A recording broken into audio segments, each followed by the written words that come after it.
విగ్రహం పెడదామనుకున్నా అక్కడ పెట్టేయచ్చు. అదిగో ఎదురుగా చూస్తున్నావు కదా, అదే నువ్వు ఇప్పుడు తీసుకువెళ్ళబోతున్నటువంటి helicopter. Oh my God guys, మొత్తానికి మనమైతే సాధించాం. మన యొక్క వినాయకుడిని అయితే మన చేతుల మీదుగా ఇంత పెద్ద హెలికాప్టర్ యూజ్ చేసుకుని మరీ తీసుకువెళ్ళబోతున్నాం. నిజంగా అంత భారీ వినాయకుడిని ఈ యొక్క హెలికాప్టర్ మీదుగా తీసుకువెళ్ళగలమంటారా? చూడండి ఒకసారి కిందన ఈ యొక్క ఫ్యాన్ గాలికి కింద ఉన్నటువంటి వాటర్ ఎలా స్ప్రెడ్ అవుతుందో. దీన్ని బట్టి చూస్తే మనమైతే వినాయకుడిని ఖచ్చితంగా చాలా పర్ఫెక్ట్గా తీసుకువెళ్ళగలం.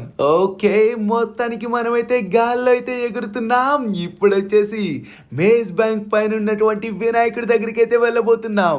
నిజంగా యాక్చువల్గా చెప్పాలంటే వినాయకుడిని ఆ కలర్లో చూస్తూ ఉంటే పుష్ప అన్న గంగమ్మ తల్లి జాతరలో డ్యాన్స్ చేసినటువంటి కలర్ ఉంటుంది చూసారా, ఆ విధంగా నాకైతే గుర్తొస్తుందబ్బా. ఏదో ఒకట్లేండి, వినాయకుడికి ఈ యొక్క కలర్ అయితే పర్ఫెక్ట్గా సూట్ అయింది. సో ఇంకా మనమైతే దగ్గరికి వెళ్ళబోతున్నాం. దగ్గర నుంచి చూస్తూ ఉంటే ఇంకా ఎలా ఉంటుందో ఏంటో నాకైతే చాలా ఎగ్జైటింగ్గా ఉంది. సో మన షిన్చాన్ గడిని అయితే ఉచితంగా వస్తుందన్నటువంటి వినాయకుడైతే ఉంది కదా, ఆ బొమ్మని తీసుకురమ్మని అయితే పంపించామన్నమాట. సో ఈ యొక్క విగ్రహాన్ని మనమైతే తీసుకువెళ్ళబోతున్నాం. ఓకే, మొత్తానికి మేజ్ బ్యాంక్ టాప్కి అయితే వచ్చేసాం. వామ్మో, ఇంత చిన్నగా ఉంది ఏంట్రా హెలికాప్టర్ బొమ్మ పక్కన. అరే, మనం బ్యాక్ సైడ్ వచ్చాం కదా. ఓకే గాయస్, మనమైతే బ్యాక్ సైడ్ అయితే వచ్చాం. సో ఫ్రంట్ వెళ్ళి వినాయకుడిని అయితే నీట్గా అటాచ్ చేద్దాం. ఓకే, పర్ఫెక్ట్గా ల్యాండ్ అవ్వాలి. ఏమాత్రం తేడా వచ్చినా కూడా మనకి ప్రాబ్లం అవుతుందన్నమాట. ఎందుకంటే ఇది చాలా చిన్న హెలికాప్టర్ కదా. బట్ ఇంత చిన్న హెలికాప్టర్ బొమ్మకి అటాచ్ చేయడం అంటే వాళ్ళు దీన్ని ఎలా బిల్డ్ చేశారేంటో ఒకసారి చూడండి. ఓకే, మొత్తానికి మనం అయితే అటాచ్ చేయబోతున్నాం. Let's go. Yes perfect. Okay, perfect land అవ్వాలి మనం. ఓకే, ఎస్, మొత్తానికి పర్ఫెక్ట్గా ల్యాండ్ అయితే అయిపోయామన్నమాట. మీరైతే ఇక్కడ చూసుకోవచ్చు. ఇప్పుడైతే మనమైతే లార్డ్ వినాయకుడిని అయితే తీసుకువెళ్ళబోతున్నాం. మీరైతే ఇక్కడ చూసుకోవచ్చు, మనమైతే పైకైతే లిఫ్ట్ చేసేసాం. ఇప్పుడైతే మీకు లాంగ్ వ్యూలో చూపిస్తాను, చూడండి. ఎస్, మనమైతే మన ఇంటి దగ్గరికి అయితే మన లార్డ్ గణేశన్ అయితే తీసుకువెళ్ళబోతున్నాం. వామ్మో, ఆ ఎదురుగా ఉన్నటువంటి మౌంట్ చిల్లాడంత అయితే కనబడుతుంది మన యొక్క వినాయకుడి విగ్రహం.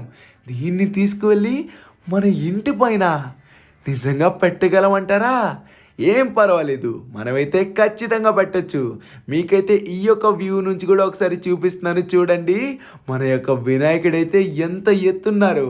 ఈయన్నైతే ఇలా నీట్గా తీసుకువెళ్ళి మన ఇంటి పైన అయితే పర్ఫెక్ట్ ల్యాండింగ్ అయితే చేయాలి. పర్వాలేదు, ఆయన కరుణించారు కాబట్టి ఖచ్చితంగా మన ఇంటి మీద అయితే పర్ఫెక్ట్గా సెట్ అవుతుంది. నిజంగా చెప్తున్నాను, ఈ యొక్క విగ్రహాన్ని అయితే ఓన్లీ ఒక్కరోజు మాత్రమే ఉంచుతా. వెంటనే ఈరోజు నైటే మనమైతే నిమజ్జనం చేయబోతున్నాం. మళ్ళీ మన ఇంటి దగ్గరికి ఎన్నో మంది జనాలు అయితే వచ్చేస్తారు. వామ్మో, వాళ్ళనైతే మనం అస్సలు తట్టుకోలేమన్నమాట. సో అందుకనే ఈ యొక్క హెలికాప్టర్తో ఈరోజే మనమైతే నిమజ్జనం చేయబోతున్నాం. బట్ దానికి చాలా టైం పడుతుందండి.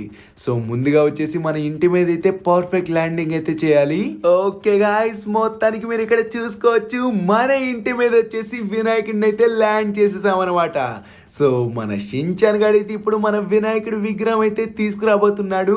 అదే మనకి ఉచితంగా వస్తుంది కదా, ఆ విగ్రహం కూడా ఎలా ఉందో మనమైతే చూడాలి. యాహూ!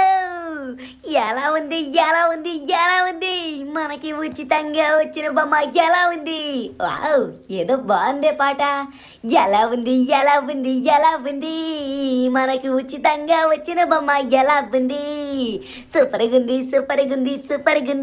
మనకి ఉచితంగా వచ్చిన బొమ్మ సూపర్గా ఉంది. జై బోలో గణేష్ మహారాజ్కి జై. చూసారా ఫ్రెండ్స్, మనం వచ్చేసి ఇక్కడి నుంచి ఆ పెద్ద వినాయకుడిని అయితే చూడగలుగుతున్నాం. మన అంతికుడు బాబు అయితే పర్ఫెక్ట్ ల్యాండింగ్ అయితే చేసేసాడు. ఇప్పుడు మనకి ఉచితంగా వచ్చినటువంటి వినాయకుడి విగ్రహం కూడా చాలా భారీగా ఉంది. దీన్ని కూడా మనమైతే ఒక సెపరేట్ ప్లేస్లో అయితే పెట్టాలి. ఇంకా లేట్ చేయకుండా వెళ్దామా మరి? Let's go. ఓకే గాయ్స్, మీరైతే ఇక్కడ చూసుకోవచ్చు. ఇక్కడ వచ్చేసి ఎంతమంది డివోటీస్ ఉన్నారు చూసారా? అందరూ మన యొక్క వినాయకుడి భక్తులే. వీళ్ళందరూ నిజంగా చాలా అంటే చాలా భక్తి స్మరులైతే అయ్యారనమాట. ఎందుకంటే ప్రతి ఒక్కరూ ఆయన పాదాల మీద పడి అసలు లేవని కూడా లేవట్లేదు. అంత భక్తి పరవశించిపోతుంది వీళ్ళలో. సో నాకు కూడా అలానే పరవశించుతుంది. మీరైతే ఇక్కడ చూసుకోవచ్చు. మనమైతే కొన్ని పువ్వులను అయితే పెట్టామన్నమాట. పూల మొక్కలు లాంటివి అయితే మనమైతే పెట్టాం. వెంటనే ఇక్కడ సీతాకోక చిలుకలు ఎలా వచ్చాయి చూడండి. గణేశుడి దగ్గర అయితే చాలా అంటే చాలా మంచి అలంకరణగా అయితే కనబడుతున్నాయి అన్నమాట. మనమైతే ఎగ్జాక్ట్గా ఈ ప్లేస్లో అయితే ఫిక్స్ చేసాం. సో మెయిన్ థింగ్ వచ్చేసి ఏంటంటే మన దగ్గర వచ్చేసి ఇప్పుడు 2 గణేశుళ్ళు అయితే ఉన్నాయి. ఒకటి భారీ గణేష, చాలా అంటే చాలా పెద్ద గణేశుడు, ఇప్పటికొచ్చి చూడనటువంటి గణేశుడు. సో ఆయన తర్వాత వచ్చేసి ఈ యొక్క గణేశుడు. ఈయన వచ్చేసి దగ్గర దగ్గర ఒక 12-13 అడుగుల వరకు ఉంటారనుకుంటా. సో ఈ యొక్క గణేశుడు ఈయన్నైతే మనం నవరాత్రులు అయితే ఉంచబోతున్నాం. ఏంటి షాక్ అయ్యారా? నిజంగానే 9 రోజులు ఉంచబోతున్నాం. అవును ఫ్రెండ్స్, మన అంతకుడు బాబు ఏమన్నాడంటే పెద్ద గణేశుడు ఉంటే చాలా అంటే చాలా మంది జనాలు వచ్చేస్తారు. మన సాటిస్ఫాక్షన్ కోసం ఒకరోజు మాత్రమే 100 కోట్ల రూపాయలు పెట్టి మరీ తీసుకొని మన చేతుల మీదుగా అనపబోతున్నాం. మళ్ళీ జనాలు అందరూ వచ్చేసారంటే చాలా ప్రాబ్లం అవుతుంది. చూడాలి ఈవినింగ్ నిమజ్జనం టైంకి ఎలా ఉంటుందో ఏంటో అని చెప్పేసి. సో మన దగ్గర ఉండేటువంటి ఈ యొక్క గణేశుడు 9 రోజులైతే మన దగ్గరే ఉంటాడు. ప్రతిరోజు ఇక్కడికి వస్తాం, మొక్కుకుంటూ ఉంటాం. ఇంకా దయ్యాల యొక్క బెడద కూడా మనకైతే ఉండదు. అవును ఫ్రెండ్స్, సించాన్ గడి చెప్పింది 100% నిజం. దయ్యాల బెడద ఉండదు. మనకి ఏమైనా ప్రాబ్లం వచ్చినా కూడా ఆయన మనల్ని చూసుకుంటూ ఉంటాడు. గణేషా, నీకు గనక దయ్యా జాలి ఉన్నట్లయితే మా మీద కరుణ చూపించు తండ్రి. ఎలా అయినా నువ్వు వస్తావన్న నమ్మకం అయితే నాకుంది. ఈ నవరాత్రులు నిష్ఠతో నీ దగ్గర అయితే పూజలు చేస్తూ ఉంటాం. మాకు ఏదో ఒక విధంగా కనబడేలా చూడు తండ్రి. మేమైతే నిన్ను చూడాలని చాలా అంటే చాలా ఆశపడుతున్నాం. నిజంగా మాకు దర్శనం ఇవ్వు తండ్రి. ఫ్రెండ్స్, ఇంకా మీరైతే సాయంత్రం నిమజ్జనం కోసం సిద్ధంగా ఉండండి.